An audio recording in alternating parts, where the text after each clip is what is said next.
So I was thinking about the challenges around group facilitation. I know I've encountered some myself in the past, and there were a few listed here. And I suppose some of these relate to the idea of storming, that if things aren't dealt with or expectations aren't made clear early on, we can get splintering of groups, and this idea that the climate might deteriorate for the learner. But also I read that you said there was a sort of a sweet spot, the sort of optimal number for group learning. And what I've put the number 6 here. Is that what we should be looking at? So I have to admit, I got the sweet spot from Dr. Gandalf, who is Hussein Gandhi, who's an educationalist and a GP, and does lots of stuff with kind of tech.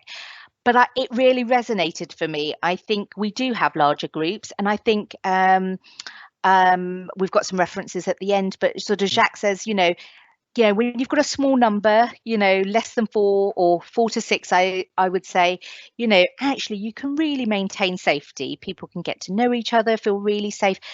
As you get sort of larger groups, and I know sometimes, because we've got large cohorts, we have groups of 8 to 10, sometimes even a little bit larger.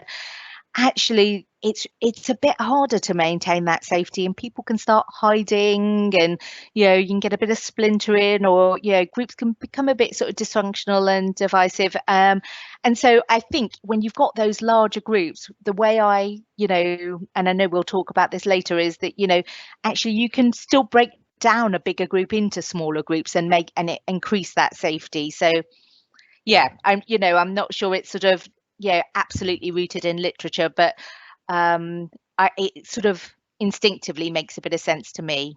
6 to 8 sounds nice, doesn't it? And there were some benefits, and I suppose when we're looking at groups or approaches, one of the things that stuck out for me in the benefits list here, apart from all the skills development in being able to present and listen to each other, was this idea of working as a team. And I always think the word team is very different to group. I think the two carry with them quite a different sort of ethos, really. And I'm thinking developing work as a team is about a common goal, isn't it? It's about performing towards a common goal. Whereas a group just could be a group of people turning up. Am I kind of right to think that? Yeah, absolutely. And I think that fits in nicely with Tuckman's model. Actually, if you're kind of performing, you're all working together as a group towards some sort of common goal. So, that's why establishing what that is, whether it's just, in this session, we are going to look at X, Y, or Z, whatever it is, but so that's really clear from the outset. This is what our goal is for today. This is what our goal is for the longer term. And I suppose as well, how you frame your sessions, your teaching sessions, whether you split people into teams or groups, changes the dynamic as to whether it becomes collaborative or competitive. So it's interesting how that language can actually frame things. So yeah, there were some common problems as well that we might encounter when we facilitate groups or teams. And there were a few here. Is there any that you would pick out that you felt were most important? I think if a group perhaps is still at the storming phase, it might just make the teacher feel a bit uncomfortable, and so they sort of revert back to what feels comfortable. And sometimes what feels most comfortable is, I'm just going to tell you guys what to do. I'm going to be a level 1 teacher. I'm going to be a bit more didactic, and so I'm going to take control, which actually I think unfortunately then disengages your students possibly even more, because it doesn't give them the responsibility for, guys, look, we're all here together, we want to get the most out of this, how can we make that happen? It's not that sort of sharing of responsibility and that sort of collaborative learning and team-based approach. So that's something I've seen happen quite often.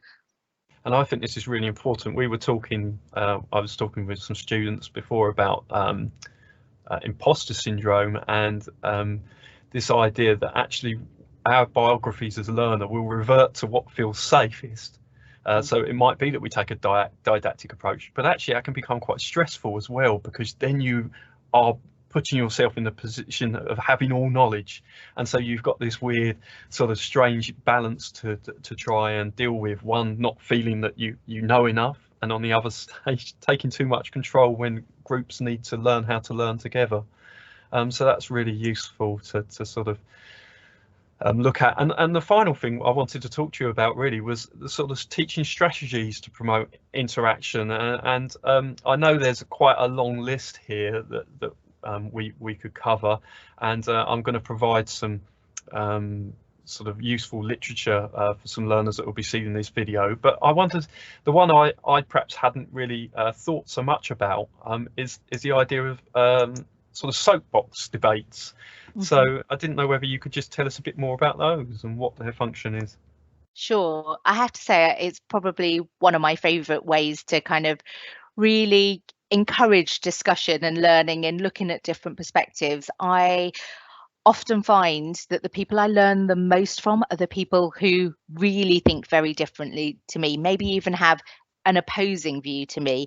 And if you can think of, an interesting topic, so just thinking at the moment in the middle of the COVID pandemic, where we're, in the middle of the country being vaccinated, thinking about vaccine hesitancy, you might even think about the language, and not everyone likes the word hesitancy, but you might get individuals or two groups to sort of explore that issue, and one to look at for them to look at opposing views.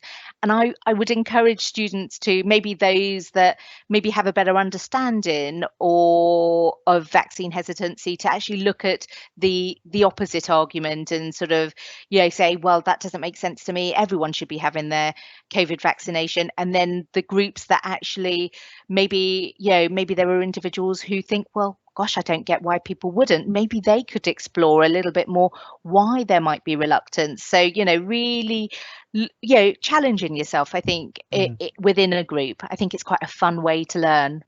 It's a case of trying to heat up those debates as well. And I was thinking soapbox debates is about the question that you ask at the start and how you use that as a key or a spark, isn't it? So if you can ask something of groups, maybe give them a standpoint each, one of them pro and one of them against an idea, and then get them to go away and work as a team to sort of justify their own opinion, even if they don't necessarily agree with it. It's a good way of getting them thinking critically.